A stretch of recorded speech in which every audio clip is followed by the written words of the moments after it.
అది ఇప్పుడు మీకు అందుబాటులో ఉన్న ఆఫీస్లోనే మీకు ఈ సమస్య పరిష్కారం అవుతుంది.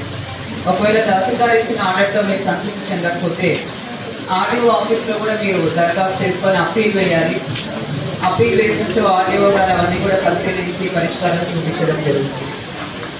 ఒకవేళ ఆర్డీఓ గారు ఇచ్చిన అప్పీల్లో కూడా మీరు మాకు న్యాయం జరగలేదని మీరు అనుకుంటే జిల్లా కలెక్టర్ కార్యాలయంలో కూడా మీరు అప్పీల్ వేసుకోవచ్చు. ఆ అప్పీల్ని కూడా నిర్ణీత కాల సమయంలో పరిశీలించి పరిష్కారం చూపించబడుతుంది.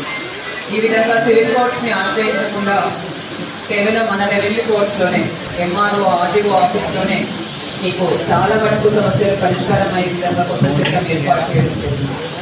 ప్రతి సమస్య కూడా ఒక కాల పరిమితి ఇవ్వడం జరిగింది. 30 రోజులు, 60 రోజులు, 90 రోజుల్లో అన్ని సమస్యలు కూడా పరిష్కారం అనే విధంగా ఏర్పాటు చేయడం జరిగింది. మరి దీంతో పాటు మనకు భూ సరిహద్దులు మధ్య కొన్ని గొడవలు, కొట్లాట్లు ఇవన్నీ కూడా మనం చూస్తూ ఉంటాము. ఎప్పుడైనా సర్వేకి అప్లికేషన్ పెట్టుకుంటే సర్వేయర్ వచ్చి మేము బయట సర్వే నెంబరే చేస్తాం కానీ లోపల మేము సబ్ డివిజన్స్కి మేము సర్వే చేయలేమని చెప్తుంటారు. దాంతో ఆ సమస్యలు ఆ విధంగానే పరిష్కారం కాకుండా ఉండిపోయేవి. బట్ ఇప్పుడు కొత్త చట్టంలో ప్రతి భూ కమతానికి కూడా ఒక భూపటం జత చేర్చి పట్ట పాస్బుక్ ఇవ్వడం జరుగుతుంది.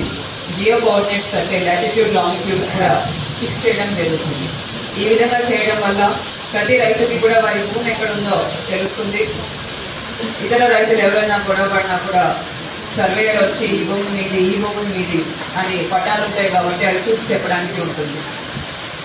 కాబట్టి భూ సమస్యలు అన్నిటికీ కూడా శాశ్వత పరిష్కారం ఇచ్చే విధంగా కొత్త రెవెన్యూ చట్టం ఏర్పాటు చేశారు.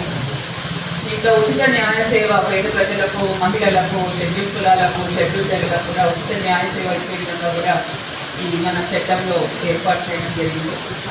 నిషేధిత జాబితాలో ఏవైనా పట్టదారు పాస్బుక్స్ ఎవరైనా పొందితే అవి సిసిఐ గారు సరి చేయడానికి కూడా దీంట్లో అవకాశం ఇవ్వడం జరిగింది. కాబట్టి కొత్త చట్టం రైతులకు మేలు చేయాలని, రైతులకు వారి భూ హక్కులు త్వరగా అందించాలని, పట్టదారు పాస్బుక్స్ సాగు చేసే రైతులకి అందించాలనే మంచి ఉద్దేశంతో ఈ కొత్త చట్టం మన గౌరవ ముఖ్యమంత్రి గారు శ్రీ రేవంత్ రెడ్డి గారు, గౌరవ రెవెన్యూ శాఖ మంత్రి శ్రీ కొప్పులేటి శ్రీనివాస్ రెడ్డి గారు తీసుకురావడం జరిగింది. మరి ఈ చట్టాన్ని అందరూ కూడా సద్వినియోగం చేసుకోవాలి.